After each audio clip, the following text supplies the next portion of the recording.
Hello, hello à tous! Vous êtes sur le podcast Upgrade Your Mindset et Agissez, le podcast qui explore la quête de soi, le développement personnel, le business et les situations de vie.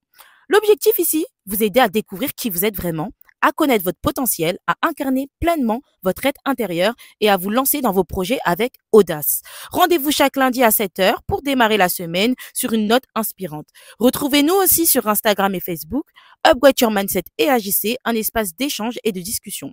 Sur YouTube, suivez-moi, Kumba Upgrade, avec des épisodes chaque dimanche. Si vous avez besoin d'un accompagnement personnalisé sur votre stratégie marketing et opérationnelle, vous pouvez me contacter par email kumbaupgrade@hotmail.com, sur Instagram Kumba Upgrade ou via le Google Form dans la barre de description. Sur ce, passons au vif du sujet. Hello, hello la team, j'espère que vous allez bien. Aujourd'hui, on va discuter d'un sujet, comme tous mes sujets, mes intros, c'est toujours les mêmes, méga, méga important. Mais quand je dis méga, méga important, c'est surtout dans le sens où quand tu es amené à vivre des choses exceptionnelles dans ta vie, ou même, on va dire, tu prends goût et l'habitude de certaines choses, tu peux en oublier la beauté profonde des choses.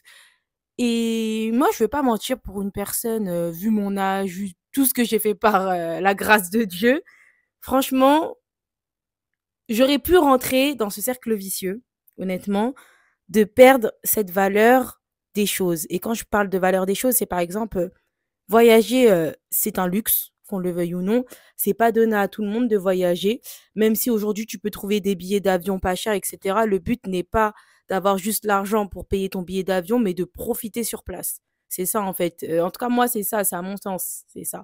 Parce qu'en soi, pouvoir prendre, un logement, pouvoir prendre un billet d'hôtel, maintenant tu peux payer en plusieurs fois, tu peux faire plein de trucs comme ça peut être donné, ça peut être plus accessible, on va dire, pas donné à tout le monde parce que pour d'autres personnes, ils ont d'autres priorités dans leur vie. Voilà. C'est vraiment pouvoir profiter sur place. Et ça, c'est pas donné à tout le monde, qu'on le veuille ou non. En tout cas, moi, aujourd'hui, je me sens vraiment reconnaissante de tout ce que j'ai. Et j'essaye toujours de me rattacher à ça, honnêtement. Parce que ça aurait pu me monter à la tête et oublier la valeur des choses, etc. Donc, une chose que j'ai appris pendant mes études supérieures, il y avait un cours d'art, enfin, j'ai oublié exactement l'intitulé du cours, mais ça parlait de l'art ancien, etc. Moi, je suis une personne qui aime beaucoup tout ce qui date des antiquités, tout ce qui est historique, etc., les temples et tout ça, c'est un truc que j'aime trop. Et il y a une phrase qu'elle a dit, la prof, qui m'a vraiment impactée. Elle a dit, en fait, quand vous voyez cette chose-là, c'était quelque chose, franchement, la sculpture, on peut trouver ça pas forcément très esthétique ou quoi, mais la manière dont elle est rentrée en profondeur dans les détails du produit, enfin de la sculpture, tu te dis, ah ouais. Elle a dit, imaginez-vous 500 ans en arrière et construire cette chose-là avec le peu d'outils que vous avez. Imaginez-vous juste ça. En fait, essayez vraiment d'aller voir les détails en profondeur de cette sculpture, en fait. Et c'est là où j'ai compris, je me suis dit, ah ouais. Je me suis dit, en fait, parfois, ce sont des réflexions qu'on n'a pas forcément, mais qui nous font tilt. Ça fait peut-être 5 ans ou 4 ans en arrière que j'ai eu ce cours-là. Et franchement, ça m'a vraiment impacté. Et c'est là où je me suis dit, ah ouais, en fait, il faut vraiment savourer chaque moment. Par exemple, quand vous allez parce que j'ai eu la chance de visiter le Chichen Itza, ou même les pyramides d'Égypte, ça, j'ai pas encore fait, je suis pas encore partie en Égypte. Mais en fait, quand tu vois tous ces grands temples, etc., quand tu vois toutes ces grandes sculptures qui datent depuis des années et des années en arrière, il faut se mettre en fait à la place des personnes pendant cette période-là. Les outils qu'ils avaient, le peu d'outils qu'ils avaient, la patience, la munition qu'il y avait derrière tout ça. Parce qu'il faut se dire aussi que quand on regarde même les, les anciennes... les anciennes architectures ou même sculptures ou tout ça, on se rend compte qu'ils étaient vraiment beaucoup plus dans le détail. Mais dans des détails, mais très minimes qu'on n'aperçoit pas forcément sur le moment, mais quand on se pose et on regarde la beauté des choses, c'est là où on se dit, ah ouais, mais en fait, ils ont pensé vraiment à chaque petit détail. Par exemple, quand on va au musée du Louvre, dernièrement, je suis allée au musée du Louvre, on se dit, mais purée, comment ils ont pu faire des choses pareilles? Mais vraiment, et parfois, ils ont même mis leur vie en danger pour mettre en exécution leur vision. Vous imaginez? Parce qu'à l'époque, il y avait pas autant de sécurité, hein. Il y avait pas autant de sécurité que ça. Quand on voit des sculptures qui font 5 kilomètres de long ou des trucs du genre, enfin là j'exagère, bah, faut se dire que ces personnes-là, ils ont mis leur vie en danger pour ça. Et en fait, pour rejoindre ce que je disais par rapport à être reconnaissant de tout ce qu'on a, c'est en se rendant compte de l'environnement dans lequel on est. C'est aussi en se rendant compte aussi une prise de conscience en fait où tu te dis ouais, je prends le temps de respirer l'air, je prends le temps d'analyser tout ce qu'il y a autour de moi, je prends le temps en fait d'être reconnaissante de tout ce que j'ai, mais vraiment. Et ça, c'est quelque chose que beaucoup de personnes vont perdre au fil du temps parce qu'ils vont normaliser ce qu'ils ont, honnêtement. Ils vont normaliser ce qu'ils ont en oubliant par où ils sont passés. Et ça, je pense, c'est une des plus grosses erreurs durant une évolution ou une ascension sociale, entre guillemets, ou ton évolution personnelle. La chose que tu dois te dire, c'est ouais, c'est gros ce que j'ai en fait. C'est vraiment gros être dans la reconnaissance vraiment à 100 000 Et moi, je vais pas vous mentir, dans chacun des voyages que je fais, j'ai toujours un petit moment de réflexion. Pendant 5 minutes, je me pose, je prends connaissance de tout ce que j'ai. Et voilà, ça peut être, par exemple, même là, dernièrement, je suis allée au ski. Je suis allée 2 fois cette année au ski, par la grâce de Dieu, je suis hyper reconnaissante. Bah, la première fois où en plus, c'était la première fois de ma vie que j'allais au ski. J'étais posée devant les montagnes et tout le soir et d'ailleurs, j'ai fait un TikTok et une vidéo. Je vais sûrement les sortir, c'est pas encore sorti et je me suis dit: «Purée, ah ouais, en fait là, je me trouve face à toutes ces grandes montagnes, face à toute cette nature». Il y a d'autres personnes, peut-être, ils banalisent parce que tous les ans, ils vont au ski et cetera.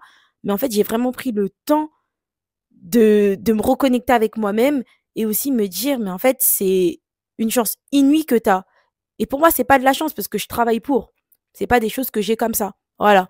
Mais vraiment, être dans une espèce de reconnaissance de tout ce qu'on a et c'est très, très important. C'est très, très important. Ça peut paraître pour des personnes un peu superficielles de pouvoir vivre ces choses-là.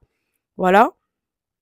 Mais pour moi, en tout cas, c'est pas superficiel. Voilà, parce que je prends, plaisir à vivre toutes ces choses-là et voilà, tout simplement. Chacun a sa vision des choses. Moi, pour moi, une des plus grandes richesses que j'ai, c'est les voyages que j'ai faits qui m'ont permis de voir plein de choses, de rencontrer plein de monde, mon ouverture d'esprit. Enfin, voilà, c'est plein de choses. Le voyage, c'est pas juste voyager pour dire j'ai voyagé. Regardez, moi, par exemple, j'ai fait plein de voyages que j'ai pas postés sur les réseaux. Même là, il y a des voyages, ça fait plus d'un an, j'ai vlogué, je les ai pas sortis parce que j'ai rien à prouver. Quand je pars en vacances, je filme rien, je mets rien dans ma story. Parce qu'en fait, j'ai rien à prouver aux gens. Chacun vit sa vie. Et puis même, je préfère me protéger de cette manière-là. Parce que demain, je suis connue, etc. C'est pour ça même je filme pas chez moi, je filme pas dans les alentours de où j'habite, etc. Bah, des personnes peuvent se permettre de venir rentrer chez moi, même si c'est pas normal. Voilà, c'est pas normal de venir, de profiter que les gens sont absents chez eux pour pouvoir faire tout et n'importe quoi. Vous voyez ce que je veux dire? Il y a plusieurs axes, en fait, où je me dis que je préfère me préserver. Durant mon lancement sur les réseaux sociaux, c'est des règles que je me suis données pour pouvoir respecter ma vie privée. Et voilà quoi. En fait, vraiment prendre le temps de profiter de chaque instant. C'est très, très important. Par exemple, je préfère filmer des moments clés, etc. Et voilà, comme ça, j'apprécie encore plus le moment présent. Mais filmer, tout ce qui est story, etc., pour moi, ça empiète trop sur tes vacances. Honnêtement, ça empiète trop. Par exemple, en 2021, j'étais partie à Dubaï. Je snappais H24, etc. Moi, je kiffais de ouf mon voyage, hein. Mais en fait, tous les galères aussi que j'ai eues durant ce voyage, que j'ai pas forcément dit, et je me suis dit non, je préfère ne plus parler quand je voyage, même si, disons, j'ai des voyages en vue ou quoi, ne plus rien dire, me préserver, parce qu'en fait, ça ne regarde que moi, et c'est mon plaisir personnel. J'ai rien à prouver à personne. Moi, quand je fais des trucs comme ça, c'est vraiment pour partager. C'est pas pour en mode dire, ah voilà, regardez, je suis là, là, là, j'ai rien à prouver à personne, c'est mon bonheur personnel. Moi, à partir du moment où tu es obligé de montrer aux gens pour que les gens ils disent ah t'as de la chance, etc.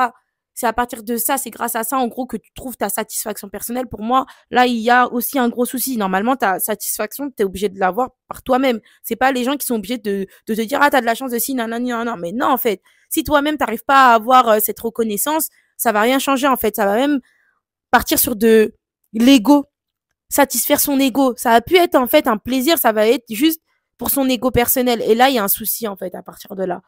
Et faire gonfler son ego, pour moi, c'est pas quelque chose de top.